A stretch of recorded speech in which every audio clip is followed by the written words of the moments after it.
Okay, Assalamualaikum everyone. Selamat pagi, selamat petang ke, selamat malam ke, tak kisahlah. Okay, hari ni kita nak belajar chapter 1 form 5, force and motion 2. Kita dah pernah belajar force and motion 1 masa form 4. So, kita nak kena recap balik masa form 4. So, kat sini kita ada 4 subtopik. So, boleh tengok kat sini ada 4 subtopik.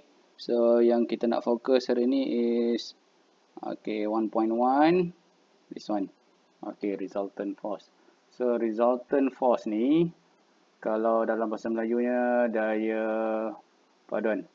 Okay, so daya paduan means kita kena ada lebih daripada satu daya lah kalau nak berpadu kan. So, kita belajar pasal 1.4, kita belajar 4 basic daya. Which are? Mampu tak ingat kan. Okay, so kita ada friction, reaction force, tension and weight. So, kita kena recap dulu lah semua benda-benda tu kan. Saya tak rasa awak ingat lah kan. Hilang ingatan habis semua kan. Okay, so kita belajar apa dia. Daya paduan.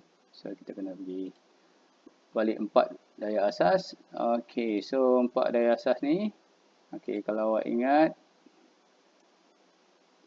This is. Okay. Normal force. Okay, untuk buku teks kita guna perkataan normal reaction force. So, normal reaction force, dia tambah perkataan reaction kat sini. So, kat sini dah tukar jadi R. Okay, ni nota saya sendiri lah. Saya buat dulu kat buku saya dulu lah. Dah tak publish dah buku ni. Kalau nak nanti boleh PM tepi kat komen bawah nanti. Okay, so what is normal reaction force? Normal reaction force is force that act perpendicular to the contact surface. Okay, perpendicular means 90 darjah berserenjang. Dan contact surface permukaan sentuhan. So, kena bersentuh lah. Kalau awak duduk tergantung, tak boleh. Okay. So, kalau duduk tergantung, tak boleh. Dia mesti ada sentuh. Lepas tu, dia 90 darjah. Okay, ni tukar jadi R. Okay, normal force 90 degree to the contact surface. It prevents the object from penetrating. Okay, kalau tak ada normal force, ni apa jadi kalau awak berdiri kat sini kan? Ni kat atas lantai ni, kalau tak ada R ni, kita akan tenggelam lah sebab kita ada berat. Weight kita tarik ke bawah. Sebab tu kena ada normal force. Kalau permukaan dia sengit, so normal force still perpendicular. Kat sini. Dengan contact surface. Dia tak boleh macam ni. Okay, kita kena belajar balik daya-daya ni sebab sekejap lagi kita nak belajar free body diagram. Okay. Gambar rajah jasad bebas. Okay, so ini force pertama kena tahu. Force kedua, weight. Berat. Okay, weight is force that act on object under gravitational acceleration. Maksudnya kalau tak ada G, tak ada weight. Tapi mass kena ada lah. Mass ni jisim. Sebab tu weight ni berubah. Kalau kita kat planet lain, kita kat bulan, kita kat angkasa, kita rasa ringan sikit. Sebab graviti dia dah berubah. So kalau kat bumi tetaplah 9.81. Okay, tapi gemuk sebab tu juga lah. Sebab jisim tak berubah. M ni tak berubah. Okay, so it measures the heaviness of the object. Okay, yang penting sekali masa kita nak lukis lagi, vertically downwards. Kenapa saya tak tulis downward saja? Sebab kalau downward saja, kod sini pun downward juga. Kod sini pun downward juga, tapi dia sengit. So, kata vertical ni means tegak ke bawah. Awak bola kat mana pun. Okay, stay directed vertically downwards. Sentiasa ke bawah lah. Okay, dia tak boleh ke atas, dia tak boleh ke tepi ke mana ke. Kita tak macam cicak kan. Okay, cicak dia duduk macam ni. Tapi still weight dia ke bawah juga. Kenapa dia tak jatuh? Tu cerita lain ya. Kena tanya cicak man lah. Okay, next. Lagi dua force.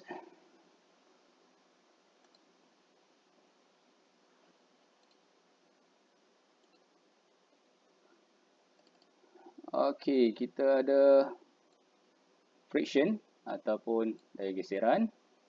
Okay, friction kalau buku teks bahasa Melayu dia guna F besar, G kecil ke bawah. Okay, kalau English F, F. Okay, friction ni is geseran ataupun kita nak kata rintangan udara pun boleh juga. So, friction that resist the motion. So, dia menentang pergerakan of object which is in contact with the surface. Okay, kalau rintangan udara dia tak ada contact. Okay, macam ni. Pergerakan dia ke kiri, so dia akan menentang ke kanan. So, okey, awak boleh buat macam ni. Ikut buku teks lah. Ini buku saya dulu. Okey, so frictional force dia ada dua. Static and kinetic friction. So, yang ni tak payah ambil tahu lah. Okey. Yang penting, mesti menentang. Awak pergi atas, dia ke bawah. Awak ke bawah, dia ke atas. Okey. Ni pun tak payah ambil tahu. Okey, friction ni pula, kena ingat jugalah. Tak semestinya ada. Kalau permukaan tu smooth, okey, so tak ada friction. Ataupun dia akan sebut lah, frictionless surface terpampas.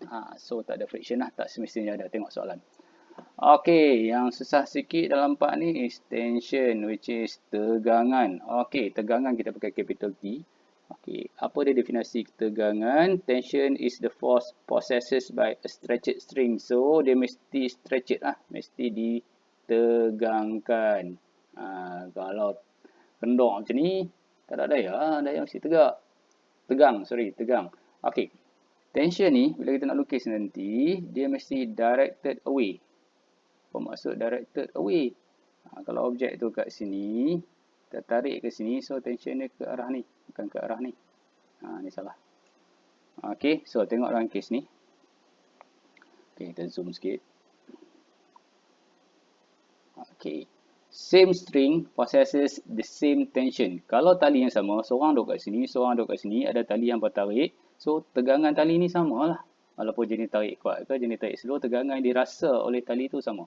So, dalam kes ni tengok T1 sama dengan T2. Sebab apa? Sebab tali yang sama. Same string possesses the same string, same tension. Okey. Tapi dekat sini 2 dengan 3 ni, objek T2 dengan objek 3, T3, T4 tak sama. Siapa T3 dengan T4 tak sama? Ni T3 dengan T4 masih sama sebab disambung oleh tali yang sama. Ni tak ada apa, ni puli kita buat atas. Tapi T3 dengan T2 tak boleh. Dia tali lain, ni tali lain. Dia dipisahkan oleh orang kat sini. Okey, so maksud dia T2 tak sama dengan T3, tapi T3 sama dengan T4. T1 sama dengan T3. So, ingat benda ni, directed away, then same string, same tension. Okey, awak nak nota ni nanti awak PM saya kat bawah. Kalau saya rajin, saya bagi lah. Okey, so lepas ingat empat-empat ni, kita nak padukan daya ni, resultant daya ni sebab kita ada case bukan satu daya je terlibat macam ni kan. Okey, awak tengah duduk jalan nak kereta ke apa. Okey, ni ada satu beg lah. Okey, kita mesti ada weight. Kita ada weight lagi, kita mesti ada apa? Mesti ada R. Kalau tak tenggelam lah. Lepas tu kita tarik dia pergi kat sini. Kita bagi external force F. Kita tarik dia pergi kat sini. Lepas tu, mesti ada friction. Geseran.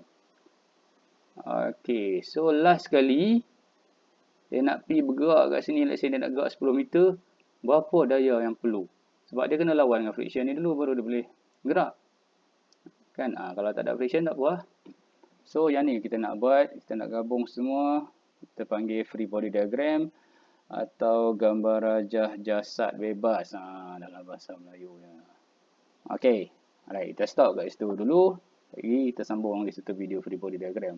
Lama-lama tembak bengong. Okay.